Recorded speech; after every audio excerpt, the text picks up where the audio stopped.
नमस्कार प्रिय भक्तगणों, विष्णु पुराण में कहा गया है मनुष्य को एकादशी के दिन कभी भोजन ग्रहण नहीं करना चाहिए, बिल्कुल भी नहीं करना चाहिए। विष्णु धर्मोत्तर ग्रंथ में तो यहाँ तक लिखा है ब्रह्मचारी, गृहस्थ, वानप्रस्थ अथवा यदि जो कोई भी हो एकादशी में भोजन करने पर गोमांस भोजन के बराबर होता है। तो सिर्फ कुछ संदर्भ है जो अभी हमने आपको बताया। इस प्रकार के हमारे शास्त्रों में अनेक स्थानों पर प्रमाण मिलते हैं जिसमें एकादशी तिथि के दिन किसी भी प्रकार का अन्न भोजन नहीं लेने के लिए कहा गया है। इसलिए 8 वर्ष की आयु से 80 वर्ष की आयु के सभी मनुष्यों को अपनी क्षमता अनुसार एकादशी व्रत का पालन अवश्य करना चाहिए। जिस प्रकार देवताओं में विष्णु, मनुष्य में ब्राह्मण, नागों में शेषनाग, पक्षियों में गरुड़ श्रेष्ठ है, उसी प्रकार व्रतों में एकादशी व्रत श्रेष्ठ माना गया है।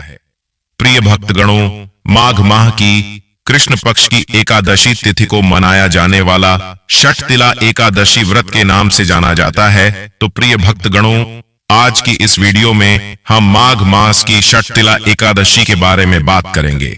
आज हम आपका कंफ्यूजन दूर करेंगे कि आपको साल 2025 में षटतिला एकादशी व्रत कब रखना है, 24 जनवरी या फिर 25 जनवरी को। लेकिन वीडियो को पूरा देखिएगा, तभी आपकी कंफ्यूजन दूर होगी और साथ ही षटतिला एकादशी के सभी शुभ मुहूर्त के बारे में भी जानेंगे।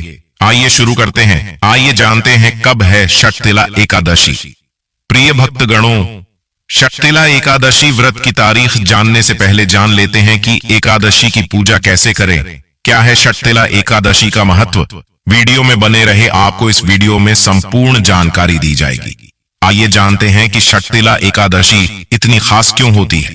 एक समय दालव्य ऋषि ने पुलत्स मुनि से पूछा, हे महाराज, पृथ्वी पर मनुष्य पराये धन की चोरी, ब्रह्महत्या जैसे बड़ी पाप करते हैं।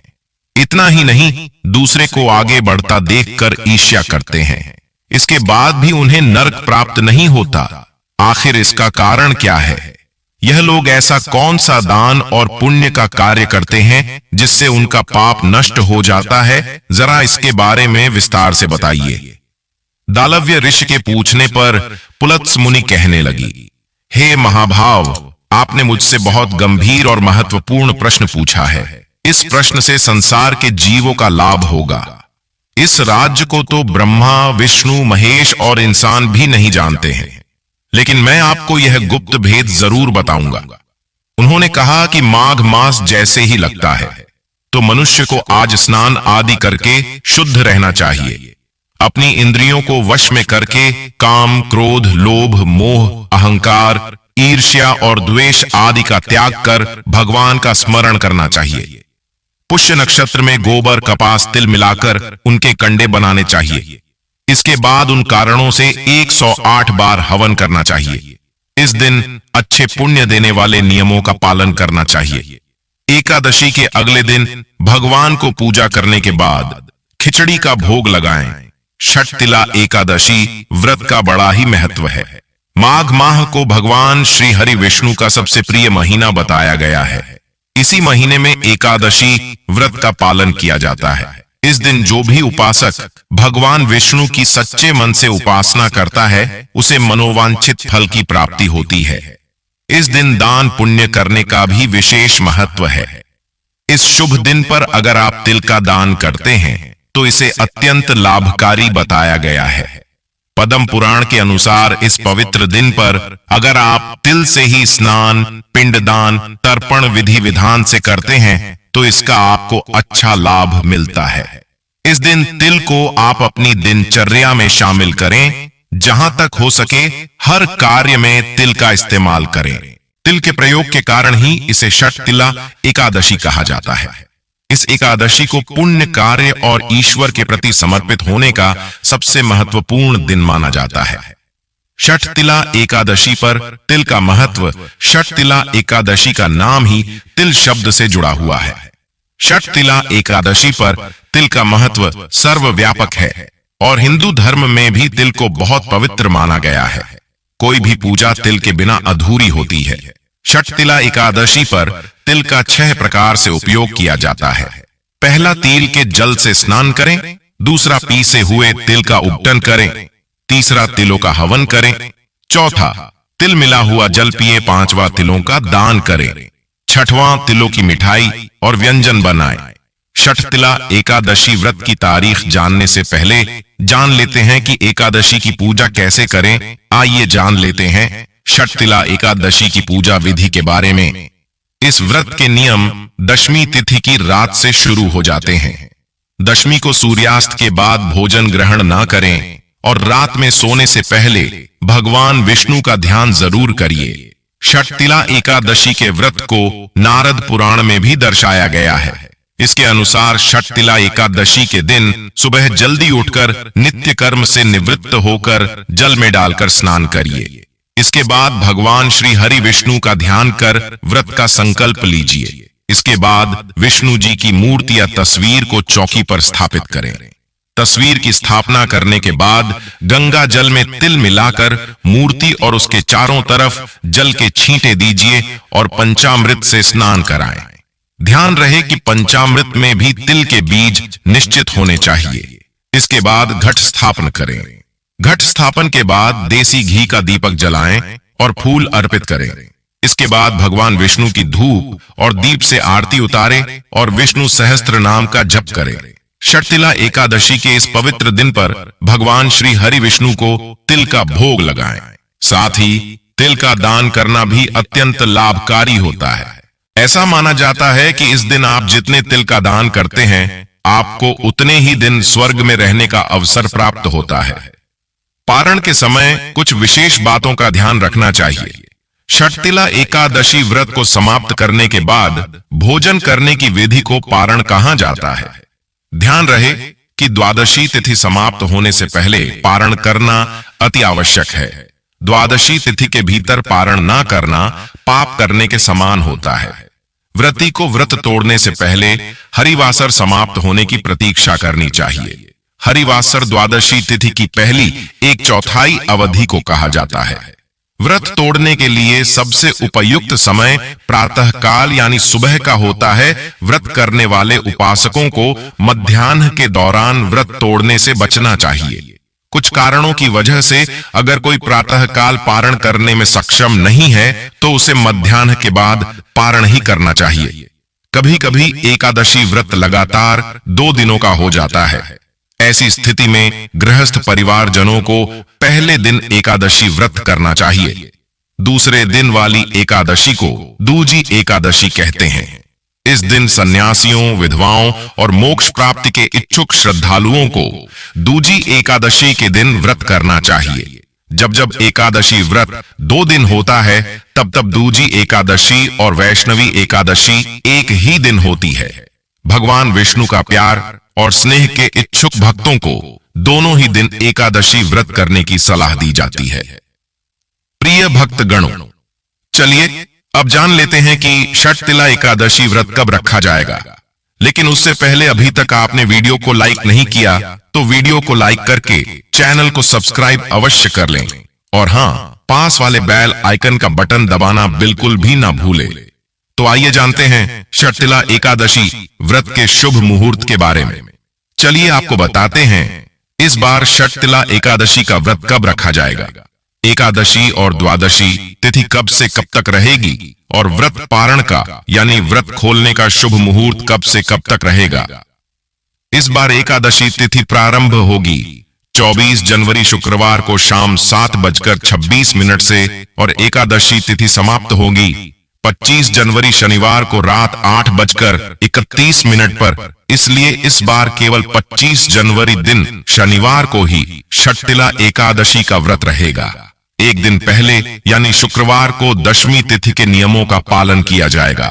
द्वादशी तिथि प्रारंभ होगी 25 जनवरी शनिवार की रात 8:32 से। इसी के साथ हरिवासर का समय भी शुरू हो जाएगा और द्वादशी तिथि समाप्त होगी 26 जनवरी रविवार को रात 8:54 पर। एकादशी यानी 25 जनवरी शनिवार को ब्रह्म मुहूर्त का समय सुबह 5:36 से 6:24 तक रहेगा। सूर्योदय होगा सुबह 7:13 पर। सूर्यास्त शाम 6:05 पर होगा। प्रातःकाल पूजा का मुहूर्त सुबह 5:53 से 7:13 तक। शाम की पूजा का मुहूर्त शाम 5:52 से 7:14 तक रहेगा। राहु काल सुबह 9 बजे से 10:30 तक रहेगा। सुबह की पूजा जहां तक हो सके राहु काल का समय शुरू होने से पहले तक कर लेनी चाहिए।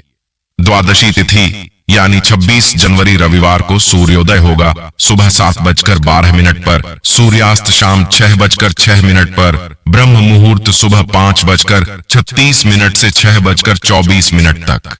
प्रातः काल पूजा मुहूर्त सुबह 5:52 से 7:12 तक रहेगा।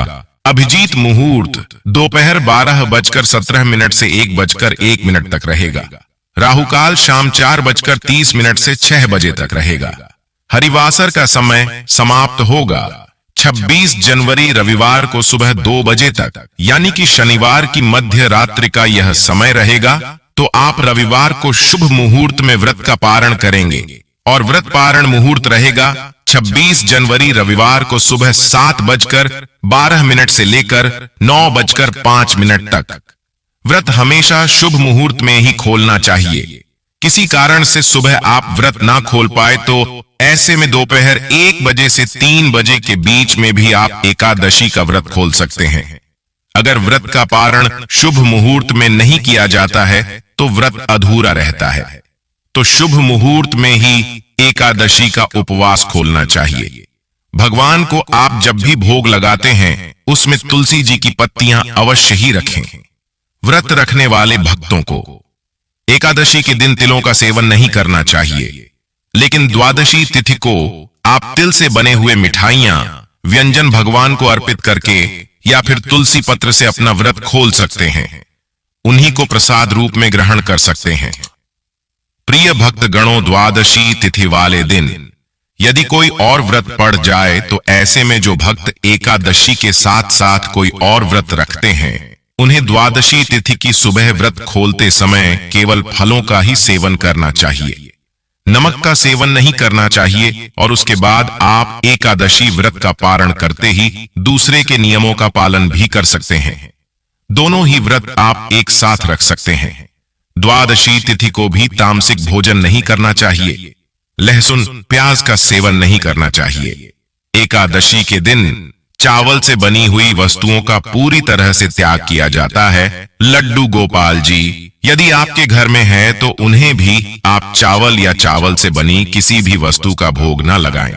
दशमी तिथि के दिन ही तुलसी जी की पत्तियां भी तोड़कर रखी जाती हैं, क्योंकि एकादशी के दिन तुलसी जी को छूना या तुलसी की पत्तियां तोड़ना पाप माना जाता है।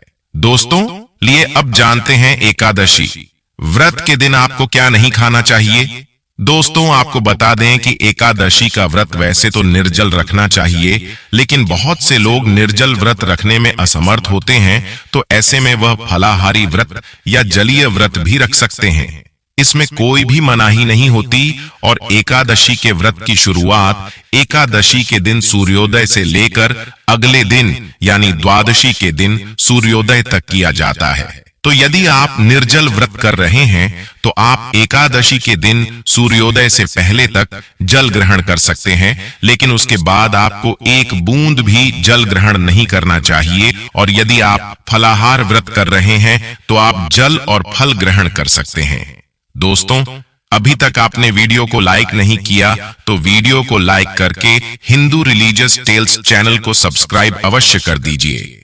दोस्तों, एकादशी का व्रत रखने वालों को कुछ चीजों का ध्यान जरूर रखना चाहिए, जैसे इस दिन किसी भी हाल में किसी का दिया हुआ भोजन या किसी के घर से आया हुआ भोजन ग्रहण नहीं करना चाहिए। इस बात का आपको विशेष ध्यान रखना है। दोस्तों, एकादशी के व्रत में चावल का सेवन बिल्कुल भी नहीं किया जाता है। साथ ही इस दिन चावल बिल्कुल भी नहीं बनाए जाते। शास्त्रों में बताया गया कि अगर आप चावल खाते हैं तो वह चावल नहीं, आप कीड़े मकोड़े खा रहे हैं। इसलिए आपको इस दिन चावल नहीं चाहिए और ना ही इसका सेवन करना चाहिए। यदि आप ऐसा करते हैं तो आपका व्रत खंडित हो जाएगा। दोस्तों, एकादशी के एक दिन पहले यानी दशमी तिथि से ही आपको प्याज, लहसुन, मसूर की दाल और चावल का सेवन बंद कर देना चाहिए। दशमी, एकादशी और इसके बाद द्वादशी के दिन भी प्याज, लहसुन, मसूर, उड़द, चने की दाल आदि का सेवन न करें। इसके साथ ही आप इन 3 दिनों में शहद का सेवन भी न करें और ना ही एकादशी के दिन सेम की फली का सेवन करें। इस बात का आपको ध्यान रखना चाहिए। इसके अलावा एकादशी पर श्री विष्णु की पूजा में मीठा पान चढ़ाया जाता है, लेकिन इस दिन पान खाना भी वर्जित है। दोस्तों, एकादशी तिथि में वर्जित पदार्थ है जौ, बैंगन और सेमफली, गेहूं, चावल, दाल या हर प्रकार की दाल, मैदा, बाजरा, मक्का, रागी, ज्वार, उड़द और इस प्रकार का कोई भी अनाज। इसके अलावा अन्न युक्त तेल का भी उपयोग एकादशी में नहीं कर सकते हैं, जैसा कि सरसों का तेल, मक्के का तेल, तिल का तेल, सोयाबीन का तेल इत्यादि। एकादशी के दिन इन मसालों का प्रयोग भी नहीं करना चाहिए, जैसे कि हींग, राई, सरसों, इमली, सौंफतेल, अजवाइन, खसखस, हल्दी, मेथी, कलौंजी, बाहर से लिया हुआ कोई भी सब्जी मसाला, गर्म मसाला, बेकिंग पाउडर, कस्टर्ड पाउडर इत्यादि। मेथी, हींग, सरसों का तेल, सौंफ, इलायची, इमली, लौंग और जायफल आदि मसालों को भी वर्जित बताया गया है।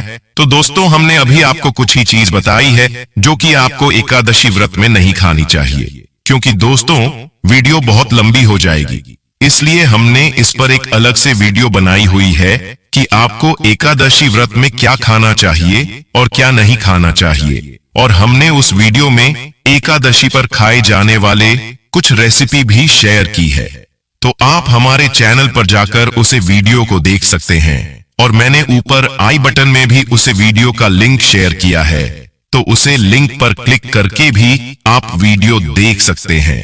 दोस्तों, आज के लिए बस इतना ही। उम्मीद करते हैं आपको हमारा यह वीडियो पसंद आया हो। पसंद आया तो एक वीडियो को लाइक कर दीजिए, चैनल को सब्सक्राइब करके बेल आइकन का बटन अवश्य ही दबा दीजिए। मिलते हैं अपने अगले वीडियो में, तब तक के लिए धन्यवाद। जय श्री राम, हर हर महादेव।